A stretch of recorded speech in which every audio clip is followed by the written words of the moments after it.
सहनाववतु सहनौ भुनक्तु सह वीर्यं करवावहै तेजस्विनावधीतमस्तु मा विद्विषावहै।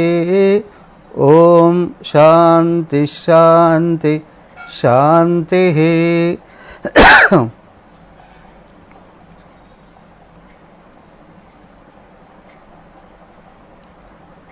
ओम सदाशिवसमारंभां शंकराचार्यमध्यमाम् अस्मदाचार्यपर्यन्तां वंदे गुरुपरंपराम्।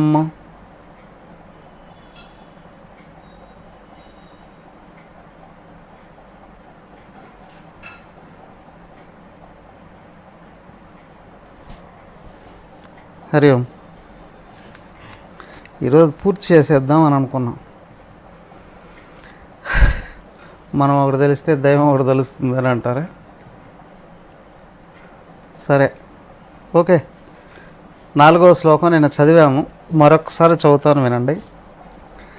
తిర్యం నరదేవతాభిరహమితి అంతఃస్ఫుటా గృహ్యతే యద్భాసా హృదయాక్షదేహ విషయా భాంతి స్వతో చేతనాః తాంబాంస్యైః పిహితార్కమండల నిభాం స్ఫూర్తిం సదా భావయన్ యోగీ నిర్వృతమానసో హి గురురిత్యేషా మనీషా మమ. చివరిదైన అయమాత్మ అనే మహావాక్యాన్ని చెప్తున్నారు.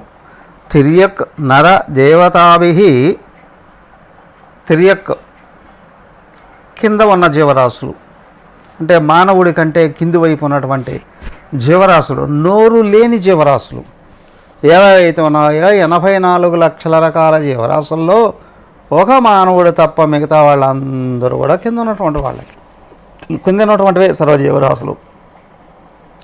ఏకకణ జీవి దగ్గర నుండి మానవుడికి ముందు ఉన్న జీవి వరకు అన్నీ కూడా నోరు లేనటువంటివే. వాటిల్లోనూ నర మనుషులలోనూ దేవతాభి, దేవతలలో కూడా అనేక రకాల దేవతలు ఉన్నారు. యక్షులు, కిన్నెరులు, గంధర్వులు, ఆనాపితరులు, మరి ఇంకా స్వర్గలోకంలో అందరూ కూడా ఈ సర్వజీవరాశులు. దేవతాభి అహం ఇది, వీటన్నింటిలో నేను అనే భావం ఎక్కడి నుంచి వస్తుంది? అంతః లోపల స్ఫుట, స్పష్టంగా గృహ్యతే తెలియబడుతుంది. ప్రతి జీవరాశిని కదిలించామను, కుక్క దారిలో పోతుంది, రాయేసాం అనుకోండి, అది వెనక్కి తిరిగి బౌ అంటుంది. దాని అర్థం ఏంటి? నన్ను ఎందుకు కొట్టావు? అవునా? అక్కడ నేను అనేది ఉందా లేదా? నేనది ఉందా లేదా? సర్వ జీవరాశుల్లో హాయిగా కూర్చొని క్లాసు వింటూ ఉన్నాం. దోమ చాలాసేపటి నుంచి గమనిస్తూ ఉంది. వీళ్ళ ఏకాగ్రత ముందుకెళ్ళిపోయిన తర్వాత వెనకలు వచ్చి మనం ఏకాగ్రం చేద్దామని అలా కూర్చొని వింటూ వెనక్కి వచ్చి మంచి ప్లేస్ చూసుకొని అలా కూర్చుంది. అబ్బా అనిపించి ఒక్కటేసాం. అట్లా చచ్చారా బాబోయ్ పరిగెత్తుకుంటూ వెళ్ళిపోతుంది. అది అవునా? దాంట్లో కూడా నన్ను చంపేస్తున్నాడు, నేను బతకాలి, నేను తప్పించుకోవాలి అని భావం దాంట్లో కూడా ఉందా లేదా? ఉంది. మరి మనుషుల్లో ఉందా లేదా? అనేక రకాలుగా ఉంది. నేను తెలివైన వాడిని, నేను అందమైన వాడిని, నేను బలం కలిగిన వాడిని, నేను చాలా కళలో ఉన్నవాడిని, నేను అధికారం ఉన్నవాడిని, నేను డబ్బు ఉన్నవాడిని, నేను అది ఉన్నవాడిని, నేను ఇది ఉన్నవాడిని. ఎవరు? నేను నేను నేను ఈ నేను అనేది వీళ్ళ మనసుల్లో కూడా ఉంది. మరి దేవతల్లో ఉందా లేదా? మానవులో మాకు కానీ పూజలు చేయకపోతే మీకు కావాల్సినవి ఇవ్వము అని అంటారు. అవునా కదా? కావాల్సినవి వాళ్ళకి యజ్ఞాలు యాగాలు చేసి వాళ్ళకి హవిస్సులు ఇస్తూ ఉంటే వాళ్ళు కూడా వాటిని స్వీకరించి బలంగా ఉంటారు. మనల్ని అందరినీ కూడా ఆశీర్వదిస్తూ ఉంటారు. వాళ్ళకి సంతోషం వేస్తే మనల్ని ఎక్కువగా ఆశీర్వదిస్తారు. వాళ్ళకి బాధ కలిగితే మన ఆశీర్వాదం వేరుగా ఉంటుంది. అవునా? దేవతలు సహా సర్వజీవరాశుల్లో నేను నేను నేను అనేది స్పష్టంగా ఉంది. ఏదయ్యా ఇది ఒక్కటే. మేము ఏమన్నా పిచ్చేవాళ్ళమా ఇది నమ్మడానికి? కుక్క ఒకటేనట, దోమ ఒకటేనట, మనుషులు ఒకటేనట, దేవతలు ఒకటేనట. యస్. ఏమయ్యా దేవాలయంలో వెలిగించే బల్బులో ఉన్న కరెంటు, శ్మశానం దగ్గర వెలిగే బల్బులో ఉన్న కరెంటు, రోడ్డు మీద వెలిగే బల్బులో ఉన్న కరెంటు, నీ ఇంట్లో బెడ్రూమ్లో కాదు, బాత్రూంలో కాదు, ఇంకొక చోట అన్ని బల్బుల్లో నుంచి వచ్చే వ్యక్తమయ్యే కరెంటు ఒకటైనా కాదా? మరి ఇవన్నీ ఒకటే ఉన్నప్పుడు అది నేను అనేది ఒకటి కాకుండా ఎలా ఉంటుంది? నేను అనేది ఉపాధులకు వెనకల ఉంది. బల్బు హోల్డర్కు వెనకల ఉంది వైర్ లైన్. దాంతో కనెక్ట్ చేస్తే హోల్డర్లో బల్బు పెట్టి ఇప్పుడు స్విచ్ ఆన్ చేస్తే ఇక్కడ బల్బు వెలుగుతుంది. అలాగే స్థూల సూక్ష్మ కారణ శరీరాలు ఉన్నాయే, ఇవి వెనకలున్న ఆత్మతో కనెక్ట్ అయినప్పుడు లేచి కూర్చుంటున్నాయి. ఆత్మే అన్నింటిలో దూరుతుంది. నేను నేను నేను అనే స్పృహను కలిగి ఉంటుంది. అంతః లోపల స్ఫుటగృహ్యతే. ఈ నేను అనే భావం స్పష్టంగా సర్వజీవరాశుల్లోనూ తెలుస్తుంది. వాటర్ తీసుకొచ్చారు ఒక బకెట్ నిండా, 10 బాటిళ్ళు ఉన్నాయి. ఒక్కొక్క బాటిల్ రంగు ఒక్కొక్క విధంగా ఉంది. అన్ని బాటిల్లో నింపేశారు. తెల్లగా ఉండే బాటిల్లో మామూలుగా నీళ్ళు కనిపిస్తాయి. ఒక్కొక్క రంగు తీసుకుంటే ఆయా రంగుల్లోనే కనిపిస్తుంది. వాటర్ అన్నీ మళ్ళీ బకెట్లో పోస్తే మళ్ళీ మామూలుగానే ఉంటాయి. అదేంటి ఒక్కొక్క బాటిల్లోకి వెళ్ళి ఒక్కొక్క రకంగా కనిపించాయి? ఆ బాటిల్ రంగు అది. అలాగే అన్ని ఉపాధులలో నేను నేను అంటూ ఉన్నటువంటిది పరమాత్మయే. కానీ ఒక్కొక్క ఉపాధిలోకి వచ్చేటప్పటికి ఆ ఉపాధి యొక్క స్వభావమే ఆ విధంగా వ్యక్తమవుతుంది. కారణ శరీరంలో కర్మఫలాలు ఉన్నాయి, సంస్కారాలు ఉన్నాయి, జ్ఞానం ఉంది. కర్మఫలాలు శరీరాన్ని తయారు చేస్తూ ఉన్నాయి. శరీరం అనుభవించడానికి కావాల్సినటువన్నీ ప్రపంచం నుండి ఇస్తున్నాయి. లోపల ఉన్న గుణాలు మంచి గుణాలా చెడు గుణాలా మనసు రూపంలో వ్యక్తమవుతుంది. దానికి లోపల ఇంకా బుద్ధి ఉంది. బుద్ధిలో నువ్వు సంపాదించిన జ్ఞానం అంతా అప్డేట్ అవుతూ వస్తుంది. అవునా? అది కూడా మంచి జ్ఞానం కావచ్చు, చెడు జ్ఞానం కావచ్చు. అవునా? పనికి మాల జ్ఞానం కూడా కావచ్చు. ఉదయం నుండి సాయంత్రం దాకా సీరియల్స్ చూస్తూ ఉన్నారనుకోండి, ఏ సీరియల్ని మనం జీవితంలోకి ప్రవేశపెట్టుకోవచ్చు? నువ్వు ఏ సీరియల్ని ప్రవేశపెట్టుకున్నా ఎలా ఉంటుంది అంటే, ఏ రాయి అయితే ఏంట్రా పళ్ళు ఉడగొట్టుకోవడానికి. అవునా? మరి జ్ఞానం అంతా పనికొచ్చే జ్ఞానమా, పనికిరాని జ్ఞానమా?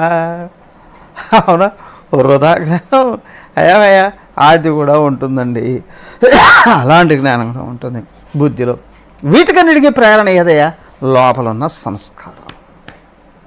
కర్మఫలాలను నామరూపాలను ఇచ్చే అనుభవాలను ఇస్తే సంస్కారాలు మనోబుద్ధుల్ని వ్యక్తం చేసి వాటిని నడిపిస్తూ ఉన్నాయి. సరే అయితే వాటిలో స్వభావం ఎట్లా ఉందో అలాగే ఆలోచనలు కూడా, కోరికలు కూడా ఉంటాయి. కానీ దానికి కూడా వెనకలుంది పవర్ స్టేషన్. నువ్వు పవర్ బ్యాంక్ అంటావా, పవర్ స్టేషన్ అంటావా, పవర్ సప్లై అంటావా, ఇవన్నీ కూడా చిన్న చిన్నవే. ఏంటి అని అంటే అది సర్వవ్యాపకమైనటువంటి శక్తి అయ్యా,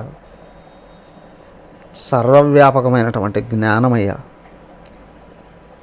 అరే ఏతు భాష, ఏ వెలుగైతే హృదయ అక్ష దేహ విషయ భాంతి స్వతోచేతనా, స్వతహాగా ఇది వెలుగు రూపమైనటువంటిదే. అయినా ఇదేం చేస్తుంది? హేతుబా దేని యొక్క వెలుగైతే లోపల ఉన్న మనస్సుని, బయటకున్న ఇంద్రియాలని, ఆ విధంగా దేహాన్ని, దేహం తర్వాత బయట ఉన్నటువంటి విషయాల్ని, వీటిని అన్నిటినీ కూడా వెలిగిస్తూ ఉంది స్వతహా చేతన. మరి దాన్ని ఎవరు వెలిగిస్తున్నారండి? అది స్వతహాగా వెలుగనండి. అవునా కదా? ఇప్పుడు మీరు పుస్తకాన్ని చూస్తున్నారా? చూస్తున్నామండి. ఎలా చూస్తున్నాం? కళ్ళతో చూస్తున్నామండి. హే అది అందరికీ తెలుసు. నీకు లైట్ ఉందా లేదా? అవునా? మా ఇంట్లో కరెంటు పోయిందండి, మేము క్యాండిల్ వెలిగించుకున్నామండి. లేదండి, ఛార్జింగ్ లైట్ ఉందండి. అవునా, ఎలక్ట్రిక్ పవర్ ఉందండి, థర్మల్ పవర్ ఉందండి, సోలార్ పవర్ ఉందండి.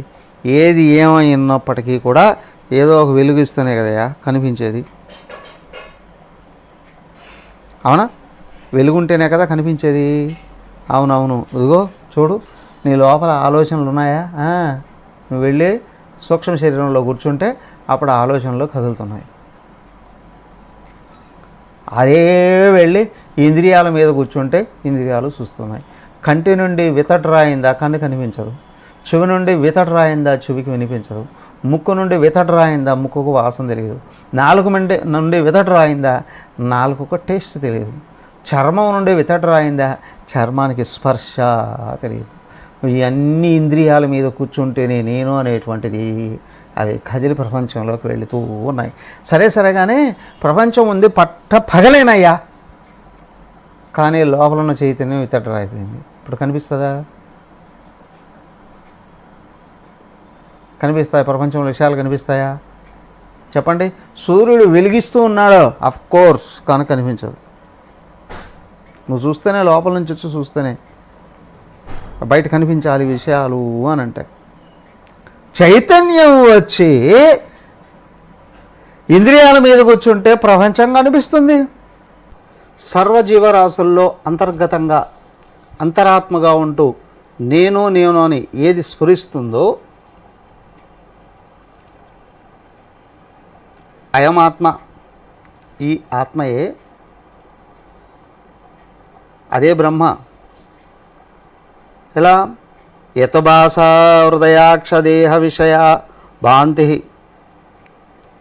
ఇదిగో లోపల నుండి చూస్తే స్థూల శరీరాలను అన్నింటినీ, స్థూలంగా ఉన్న దేహం, దాంట్లో ఉన్న ఇంద్రియాలు, ప్రాణాలు, మనసు, బుద్ధితో పాటు ఇదిగో ఈ ప్రపంచాన్నంతటినీ కూడా వెలిగించి తెలుసుకుంటూ ఉన్నటువంటిది ఏదైతే ఉందో అది అందరిలో నేనుగా ఏదైతే ఉందో అదే శరీర మనోబుద్ధుల్ని వెలిగించేది, అదే ఈ ప్రపంచాన్ని కూడా వెలిగించేది.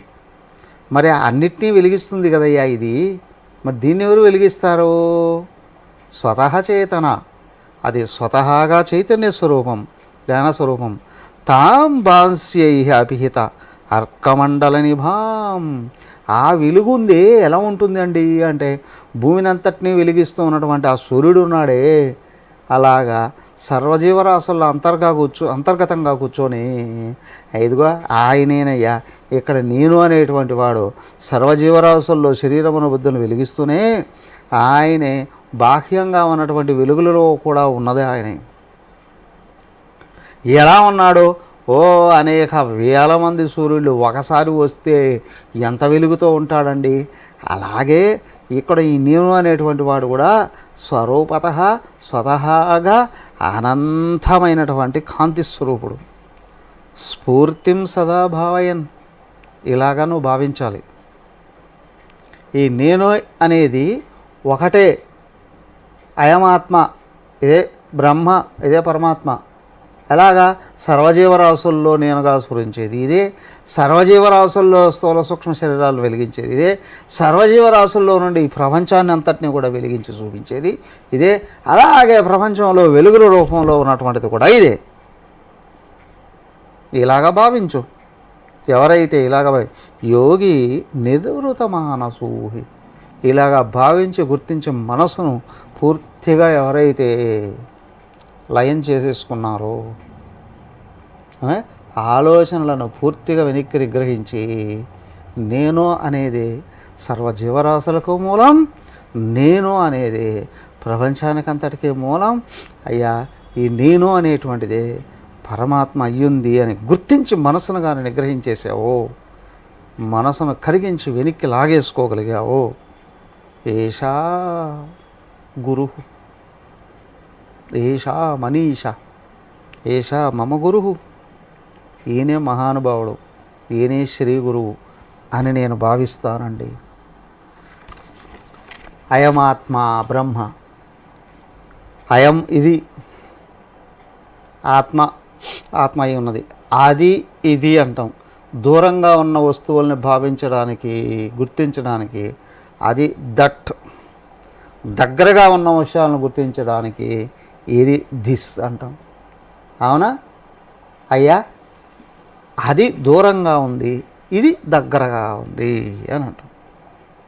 ఇదిగో ఆ ప్రహరీ గోడ కంటే ఇదిగో ఈ రూమ్కు ఉన్న గోడ దగ్గరగా ఉంది. అవునా? ఆ గోడ దూరంగా ఉంది, ఈ గోడ దగ్గరగా ఉంది.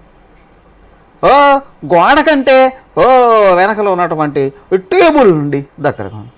ఆ గోడ కంటే ఈ టేబుల్ దగ్గరగా ఉంది. సరే సరే సరే, మరి టేబుల్ కంటే అదిగో అండి నేను వేసుకున్న డ్రెస్సును పోలిస్తే ఆ టేబుల్ కంటే ఈ డ్రెస్ దగ్గరగా ఉందండి. మరి డ్రెస్ దగ్గరగా ఉందా, బాడీ దగ్గరగా ఉందా? ఆ డ్రెస్ కంటే ఈ బాడీ దగ్గరగా ఉందండి. మరి బాడీ దగ్గరగా ఉందా, ఇంద్రియాల దగ్గరగా ఉన్నాయా? ఆ బాడీ కంటే ఈ ఇంద్రియాల దగ్గరగా ఉన్నాయి. మరి ఇంద్రియాల దగ్గరగా ఉన్నాయా, లోపల ఉన్న మనసు దగ్గరగా ఉందా? అలాంటప్పుడు ఆ ఇంద్రియాల కంటే ఈ మనసు దగ్గర ఉందండి. ఓకే ఓకే ఓకే, ఇప్పుడు మనసు దగ్గర ఉందా, ఆత్మ దగ్గర ఉందా? ఆత్మ నేనే కదండి. ఆ మనసు కంటే ఈ ఆత్మ అత్యంత దగ్గరైనది. ఎంత దగ్గరండి? కొలవడానికి వీలు లేనంత. ఒక వెంట్రుకని తీసుకొని 1000 ముక్కలుగా నిలువు కోత వేసుకొని రాహో, అది ఎంత పరిమాణంలో ఉంటుందో అంత దగ్గర ఉందండి. వెంట్రుకను నిలువు కోత వేయడం ఏంటి, ఆ 1000 ముక్కలు చేయడం ఏంటి? అది ఎంత ఉంటుంది? ఉంటుందా ఉండదా? కనిపించదు పోవయ్యా, అంతేనయ్యా. ఇక్కడ ఆత్మ నేనే అయి ఉన్నా. ఇదే సర్వజీవరాశుల్లో ఉన్నది. నేనే సర్వజీవరాశుల్లోనూ ఉన్నా. సర్వజీవరాశుల నుండి నేనుగా స్ఫురిస్తూ ఉన్నటువంటిది నేనే. అదిగో ఎంతుందండి అది, అర్కమండల నిభం. అనేక మంది సూర్యుళ్ళు ఒక చోటుకు వస్తే వెలుగు ఎట్లా ఉంటుందో అలాగా నేను పరమమైన వెలుగు స్వరూపుణ్ణి. నేనే శరీరేంద్రియ మనోబుద్ధుల్ని వెలిగిస్తున్నా. నేనే సూర్య చంద్రాదుల ద్వారాగా విషయాలను వెలిగిస్తున్నా, ఇంద్రియాల నుండి విషయాలనే గుర్తిస్తున్నా. తెలిసిందా? అర్థం అయిందండి. కానీ నిలబడ్డావా? స్ఫూర్తిం సదాభావయన్. ఈ స్ఫూర్తిలో నిరంతరం ఉండాలి అని అనుకుంటే అడ్డుపడేది ఏంటయ్యా? నీ మనసే. ప్రపంచాన్ని గురించి ఆలోచించడంలో నువ్వు మర్చిపోతున్నావు అంతే. ఎవడయ్యా వివేకవంతుడు? అనవసరమైన విషయాల గురించి ఆలోచించని వాడు. ఎవడయ్యా అవివేకి? వీధుల్లో ఎండ్లల్లో పారవేసిన చెత్తంతా తీసుకొని వచ్చి నెత్తి మీద దాచుకో అన్నవాడు. బయట కూడా కాదు. అర్థమైందా? సో ఊర్లో ఉన్న చెత్తంతా తెచ్చి తలకాయలే వేసుకొని ఆలోచించుకుంటూ ఉన్నవాడు ఇంతకంటే పరమ అభాగ్యుడు ఎవడో ఉంటాడండి. మరి వివేకవంతుడైతే ఇతరుల విషయాలు అస్సలే ఆలోచన చేయు. చివరికి ఏమంటున్నారు?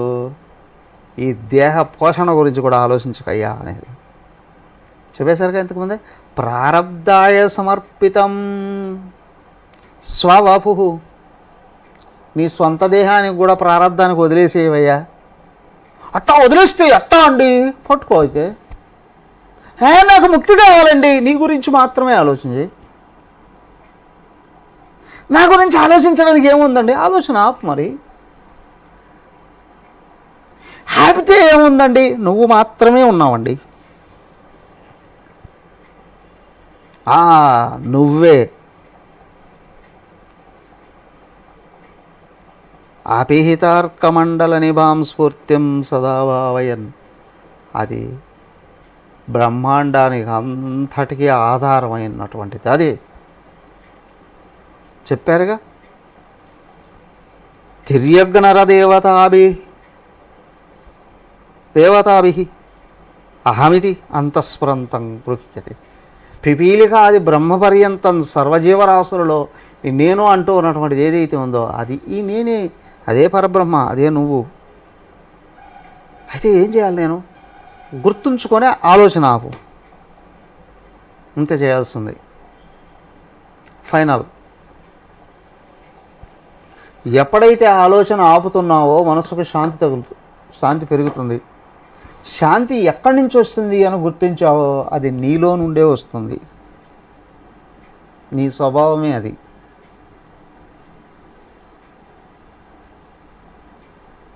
నీ సహజ స్వభావం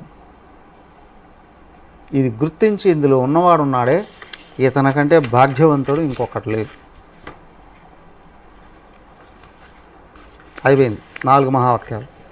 మొదటిది ప్రజ్ఞానం బ్రహ్మ, అవునా? ఋగ్వేదంలో ఐతరేయ ఉపనిషత్తు నుండి వచ్చింది.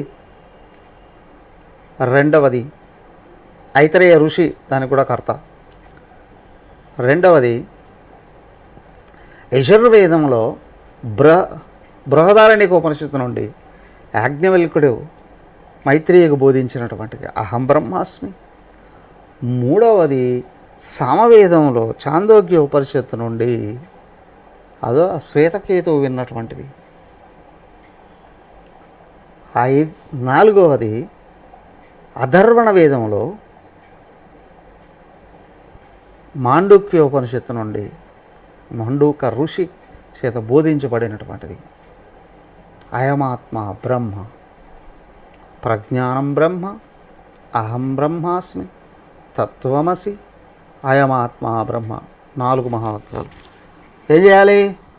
మనసును ఆపి నిన్ను నువ్వు గుర్తుంచుకో. మరి అప్పుడేముంటుందండి? అలాగా నిజంగా చేయగలిగితే నిన్ను గుర్తించే అర్హత ఎప్పుడైతే కలిగిందో, లోపల కారణ శరీరం ఎప్పుడైతే కరిగిపోయిందో, పరమాత్మ తను ఓపెన్ చేసుకుంటాడు. ఆ సాత్విక పొరను అట్లా తెంచేశాడా ఆయన, నువ్వు ఒక్కటే అయిపోతావు. రెండవది లేదని గుర్తిస్తావు. ఎలా ఉంటాడండి ఆయన? ఇదిగో 5వ శ్లోకం చూడండి.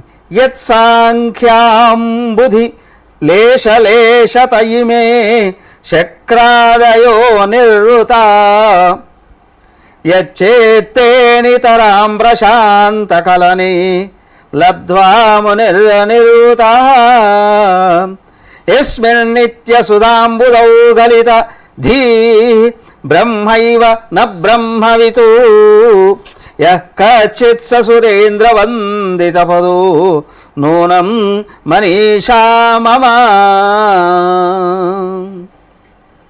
చివరికి అనుభవం ఎట్లా ఉంటుందండి? ఇదిగో యతు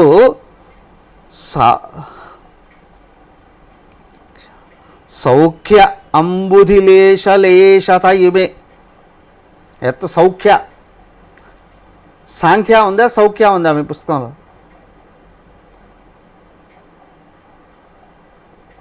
సౌఖ్యనే కదా?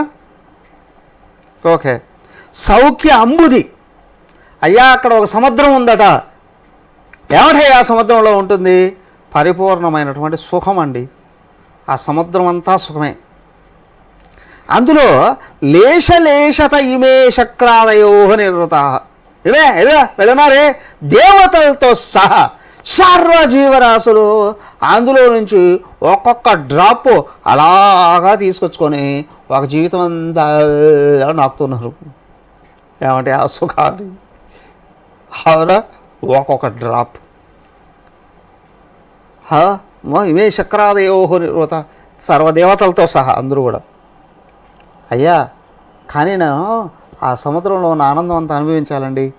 నువ్వే సముద్రంగా మారాలి. ఎలా అండి? యత్ చిత్తే నితరాం ప్రశాంత కలని. ఎవరి యొక్క మనసు అయితే నిరంతరం ప్రశాంత కలని పరమశాంతితో నిండి ఉందో లబ్ధ్వా ముని నిర్వృత. ముని ఆయన ఉన్నాడే, ఎవరయ్యా? శ్మశానంలో కూడా శాంతి ఉంటుంది. ఏమీ తెలియని ఎడ్డోడు కూడా హాయిగా ఉన్నట్టుంటాడు, ఇహి అంటూ. అది కాదు. ఏమిటయ్యా? ముని మరణశీలవాన్. ముని మరణశీలవాన్. ఎవరయ్యా ఆత్మ నిత్యం నిరంతరం గుర్తుంచుకో అన్నటువంటి వాడు. లబ్ధ్వా నిర్వృత, ఆయనకు పరిపూర్ణంగా లభిస్తుంది. ఇది మనసును శాంతపరచి లోపల నేను పరమాత్మే అయ్యున్నాననే విషయం దృఢంగా ఎవరికైతే తెలిసిందో, యస్మిన్ నిత్య సుధాంబుధౌ గలితధీ, అతని బుద్ధి ఉంది నిత్యం నిరంతరం నిత్యం కూడా సుధ అంబుధౌ గలితధీ, సుధ అంబుధౌ, ఓ అమృతం అనేటువంటి సముద్రంలో ఈ బుద్ధి మునిగిపోయిందండి. మునిగిపోయిందా అండి? మునిగి తేలుతుందా అండి? ఈత కొడుతుందండి.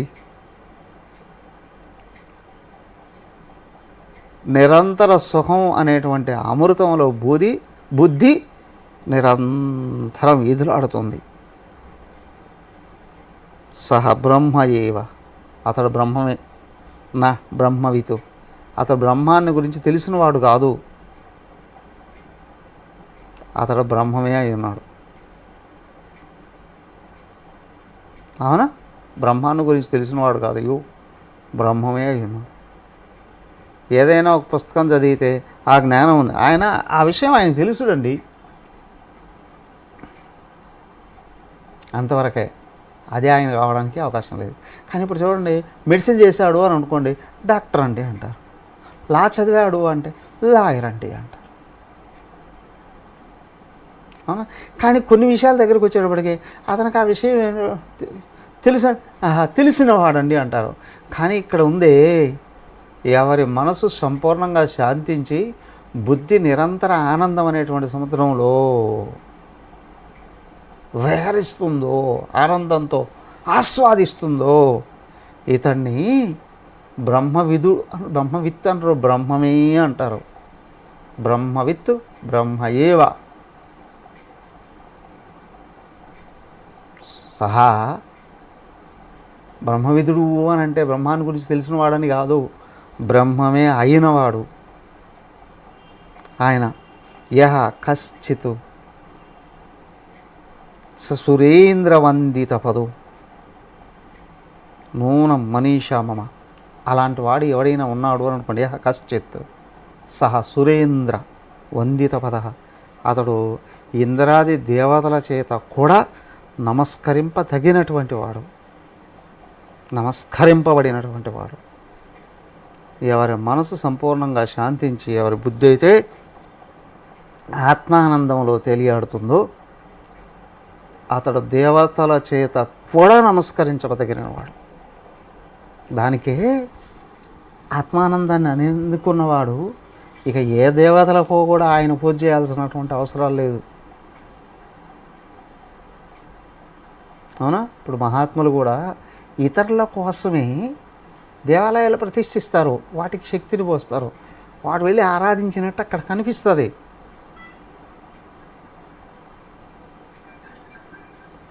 ఓసారి మేము బ్రహ్మచారులుగా ఉన్నాం, తెల్ల డ్రెస్సులో, ఎల్లాయపల్లిలో శివాలయానికి ఎదురుగా అవి నవగ్రహాలు ప్రతిష్ఠ చేశారు. ప్రతిష్ఠ చేస్తే ఆ పంతులు గారు ఏం చేశారు, వేద పండితులే, ఆయన ఏం చేశారు, ఆ నవగ్రహాలు ఉన్నాయి సూర్యుడితో సహా సర్వగ్రహాలకి, ఇది అధిదేవత ప్రత్యదేవతలతో సహా ఆ గ్రహాలన్నిటినీ మొత్తం నిలబెట్టి అమ్మగారి దగ్గర పూజ చేశారు. కొన్ని గంటల పాటు ప్రారంభంలో అంతా చేశారు. ఎంతసేపు నిలబెట్టాడని చెప్పి ఒక పక్క కోపం వస్తుంది మాకు, ఒక పక్క అంతా అయిపోయిన తర్వాత, అమ్మ మీరు పూజ చేయాల్సిన అవసరమా లేదు, మరి పూజ ఎందుకు చేశారు? వాడికి శక్తి రావాలిగా, అర్థమైందా? మనం విగ్రహాలు పెట్టాము, వాటికి శక్తి రావాలిగా కదా. కానీ అదే నవగ్రహాల దగ్గరికి వెళితే మనం ఏం చేస్తాం, ఓ శనేశ్వరుడా మా ఇంట్లో నుంచి వెళ్ళు, ఓ కుజుడా మా ఇంట్లో నుంచి వెళ్ళు, ఓ రాహువా మా ఇంటి పక్కల చూడకు, ఓ కేతువా అవునా నీ తోక కూడా మా ఇంట్లో పెట్టుకో, అవునా కదా, అన్నిటినీ అక్కడ ప్రార్థిస్తావు. ఏమయ్యా మహాత్ముడు ఎందుకు వెళ్ళి పూజ చేస్తున్నాడయ్యా, విగ్రహాలు పెట్టాము వాటికి శక్తి రావాలి కదా, శక్తిని నింపుతున్నారండి. వాళ్ళు దేవతలను ఆరాధించాల్సినటువంటి అవసరాలు లేవండి. దేవతలే వచ్చి వాళ్ళకు నమస్కరిస్తారండి.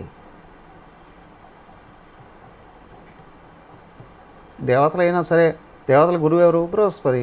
బృహస్పతి చెప్పినట్టే కదా దేవతలు కూడా ఉంటారు. ఎప్పుడన్నా ఆయన మాట కానీ వినకపోతే ఏం చేస్తారు? రాక్షసులు వచ్చి తన్ని వీళ్ళ రాజ్యం లాగేసుకుంటారు, ఎక్కడో పోయి అడవుల పాలైపోతారు వాళ్ళు కూడా. సో కాబట్టి ఏమిటయ్యా అంటే, ఇదిగో ఆత్మతత్వాన్ని అందుకున్నటువంటి వాడు ఎంతటి వాడు అండి అని అంటే, ఆయన పరమాత్మకు అన్యం కాదండి. భగవంతుడే చెప్తాడు, జ్ఞానీత ఆత్మయే వైతి మే మతం. జ్ఞాని సాక్షాత్తు నా స్వరూపమే. దానికి జ్ఞానికి ఏం పొందుతాడండి? తైత్రీయ ఉపనిషత్తులో చెప్పారు. ఇక్కడ మానవులలో అత్యంత బలవంతుడు, శక్తివంతుడు, జ్ఞానవంతుడు, రూపవంతుడు, అవునా, యవ్వనవంతుడు, అంతేకాదు అధికారవంతుడు కూడా. ఆయన చుట్టూ బోల్డంతమంది భార్యలు ఉన్నారు. మరి కావలసినంత ధనం ఉంది, అధికారం ఉంది. ఆయన అనుభవించేటువంటి ఆనందం ఎంత ఉందో అక్కడి నుంచి పోల్చుకుంటూ వచ్చారు. అవునా, పోల్చుకుంటూ వచ్చి బ్రహ్మదేవుడి వరకు వచ్చారు. ఇక్కడ సర్వజీవరాశులను పిపీలి కాదు బ్రహ్మపరిందం. సర్వజీవరాశులు అనుభవించేటువంటి ఆనందం అంతా ఎంత ఉంటుందో, ఇంద్రియాలను సంపూర్ణంగా నిగ్రహించుకొని మనశ్శాంతిగా ఉంటూ ఆత్మజ్ఞానంలో ఎవరైతే ఉన్నారో వాళ్ళు అనుభవించేది సముద్రం అంత అయితే, మిగతా వాళ్ళందరూ అనుభవించేది సముద్రంలో ఒక డ్రాప్ అనేయండి. అదేంటండి మరి అంత భయంకరంగా వర్ణించారు? ఎస్. సో కాబట్టి ఏంటి అని అంటే, ఆత్మజ్ఞాని అయినటువంటి వాడికి దుఃఖం అనేది ఉండదు. ఎందుకు ఉండదు అంటే, ఆయన మనసుని పట్టేసి ఉన్నాడు, కదలనివ్వలేదు. సో కాబట్టి ఏమిటి అని అంటే, ఆత్మజ్ఞాని అనుభవించేది ఏమిటి అని అంటే, చివరికి అన్ని శాస్త్రాల యొక్క సారాంశం కూడా ఏమిటి? ఇదిగో నువ్వే పరమాత్మవు, నువ్వు దేహం కాదు, అన్యంగా చూడగలగాలి. దేహాన్ని పట్టుకొని నేను పరమాత్మను అని అనుకున్నావురా అంటే, అంతకంటే అజ్ఞానం ఇంకోటి ఇది ఉండదు. అహంకారాన్ని బలిసిపోయేటట్టు చేసుకోవడమే. కానీ ఎలాగా అంటే, ఒక్కటే గుర్తుంచుకోగలగాలి, నీ ఆలోచనలను శుద్ధం చేసి నువ్వు నిగ్రహించగలగాలి. ఎలాగా? మొత్తం అంతా చెప్పారు ఇంతకుముందు. ఆత్మ చైతన్యాన్ని వర్ణించుకుంటూ వచ్చారు. మొట్టమొదట చూడండి, మొదటి మహావాక్యంలో నిర్వచన వాక్యం చెప్పారు. అయ్యా, ఆత్మ సర్వజీవరాశుల్లోనూ ఉంది, అవునా, జ్ఞాన స్వరూపంగా ఉంది. అయితే తెలియబడే జ్ఞానం, విషయ జ్ఞానం, అది విషయాలకు సంబంధించింది, బుద్ధిలోకి వచ్చేది. కానీ తెలుసుకుంటూ ఉన్నటువంటిది ఏదైతే ఉందో అది పరమాత్మ అండి అని అన్నారు. క్రమంగా చెప్పేటప్పుడు ఏంటి అని అంటే, మరి రెండవదిగా చెప్తారు, మూడవదైన సామవేదంలోని మహావాక్యం. సామవేదంలో చాందోగ్యోపనిషత్తులో ఏదైతే ఉందో దాని తత్వమసి అని అన్నారు. మరి అంతా భగవంతుడే ఉన్నాడండి, అందరిలో భగవంతుడే ఉన్నాడండి అని తెలుసుకుని వెళ్ళిపోయాడు. కానీ తిరిగి మళ్ళీ వచ్చాడు వానప్రస్థాశ్రమం దగ్గరికి. అయ్యా, అంతటా అందరిలో బ్రహ్మం ఉన్నారని అన్నారు కదా, మరి ఆ బ్రహ్మాన్ని తెలుసుకుంటే ముక్తి వస్తుందని అన్నారు కదా, మరి ఆ బ్రహ్మాన్ని ఏ విధంగా తెలుసుకోవాలండి, నాకు బోధించండి అని అంటే, అక్కడ గురువుగారు చెప్తారు తత్వమసి అని. అయ్యా, పరబ్రహ్మం నువ్వే అయి ఉన్నావండి అని. మొదట అని నవ్వు రావచ్చు, కానీ నిజంగా జిజ్ఞాసతో వచ్చినటువంటి వాడికి ఆశ్చర్యం వేస్తుంది. అదేలా అంటే, అప్పుడు విచారణ వాక్యాన్ని చెప్పారు. ఏంటి అంటే, అహం అనేది పరమాత్మ అయి ఉన్నది కానీ, అవునా, మమ అనేది పరమాత్మ కాదయ్యా. శరీర మనోబుద్ధులు నావి అనబడుతున్నాయి, అవి పరమాత్మ కాదు. అవి సంస్కారాల యొక్క కదలికలు, అట్లా కొద్దిసేపు ఉండి వెళ్ళిపోతాయి అంతే, శాశ్వతంగా ఉండవు అవి. మరి నేను అనేది ఉంది, ఇది శాశ్వతంగా ఉండేటువంటిది. ఈ నేను అనేది పరబ్రహ్మం అయి ఉంటుంది. ఈ నేను ఎక్కడ ఉన్నదండి? బాగా వెతుకు అన్నారు. వెతకాలి అంటే నువ్వు మనసును ప్రపంచంలోకి వెళ్ళి ఎక్కడ ఏది కనిపిస్తున్నప్పుడు అంతా పరబ్రహ్మమే అనుకో. అహముగా సర్వజీవరాశుల్లో కనిపించేది పరమాత్మయే. పరమాత్మ కాకుండా జీవరాశి ఏది ఉండడానికి అవకాశం లేదు. అంతా పరమాత్మయే అయితే అంతా మార్పులు చెందుతూ ఉంది కదండి. సరే నీకు కనిపిస్తుంది కదా, ఏదైతే మార్పులు చెందుతూ ఉందో అది పరమాత్మ కాదు. మరి నీ శరీరం మార్పు చెందుతుందిగా, కాబట్టి పరమాత్మ కాదు. ఇంద్రియాలు మార్పు చెందుతున్నాయిగా, అది పరమాత్మ కాదు. మనసు బుద్ధి మార్పు చెందుతున్నాయిగా, అది కూడా పరమాత్మ కాదు. మరి ఏమిటయ్యా, వీటినన్నిటినీ చూస్తూ ఏదైతే నేను అంటుందో దానిదే అయం ఆత్మ పరమాత్మ, అయమాత్మ బ్రహ్మ. ఈ నేను అనేది ఉంది, ఇది శరీర మనోబుద్ధుల్లోకి వెళ్ళి అవి కూడా నేను అని అనుకుంటుంది. అదే అజ్ఞానం.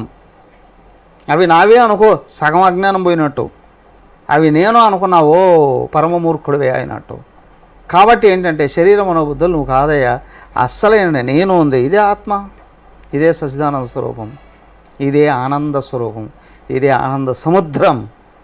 సో కాబట్టి నేను గుర్తించడం కొరకు బుద్ధి ప్రయత్నిస్తుంటే ఈ నేను వెంట, ఈ బుద్ధి వెంటే మనసు కూడా నడిచిందా, మనసు కూడా కోరికలన్నింటినీ విసర్జించేసిందా. అప్పుడు మనసు బుద్ధి రెండూ కలిసాయా, అది ఆపితే నువ్వే మిగులుతావు, పరమమైన శాంత స్వరూపానివి నువ్వు, పరమమైన సుఖస్వరూపానివి నువ్వు. అయ్యా నువ్వు అక్కడవే ఉన్నావు, అంతటా ఉన్నావు, అన్నింటిలో ఉన్నావు, అందరూ అయి ఉన్నావు, నీకంటే వేరే లేదు. ముందు దీనిని నమ్ము, మనసులో సందేహం రానివ్వకు.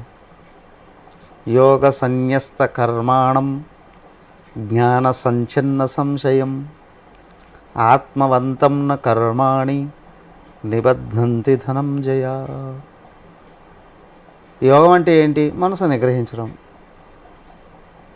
జ్ఞానం అంటే ఏంటి? నేను ఆత్మనే అనే విషయాన్ని సందేహం లేకుండా తెలుసు, నిస్సందేహంగా నేను ఆత్మనే అని గుర్తుంచుకోవడం. మరి ఏముంది, ఏమి కావాలని అనుకోకు, అంతే. దీన్ని మర్చిపోకు. ఒక రోజుకి సంస్కారాలు కరిగిపోతాయి. అయ్యా నువ్వే మాకు కావాలి అని అన్నారు ఋషులు, అందుకే వాళ్ళు ఋషులు అయ్యారు.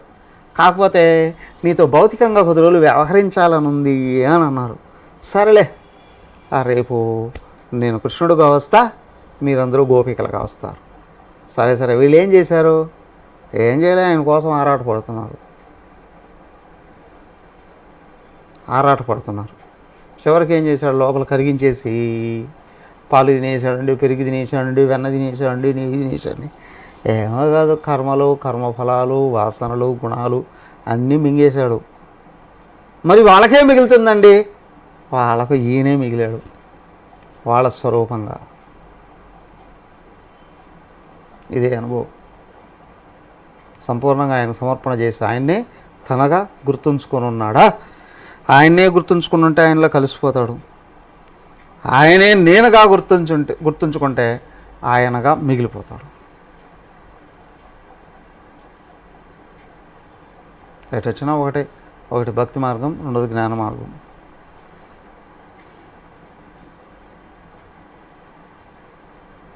ఎటు వచ్చి నువ్వే ఉన్నావు, స్పష్టంగా గుర్తించు. తదాస్తు. హరి ఓం. ఓం సర్వే భవంతు సుఖినః, సర్వే సంతు నిరామయాః, సర్వే భద్రాణి పశ్యంతు, మా కశ్చిత్ దుఃఖభాగ్ భవేత్. ఓం శాంతి శాంతి శాంతి. హరి ఓం. శ్రీ గురుభ్యో నమః. హరి ఓం. హరి ఓం.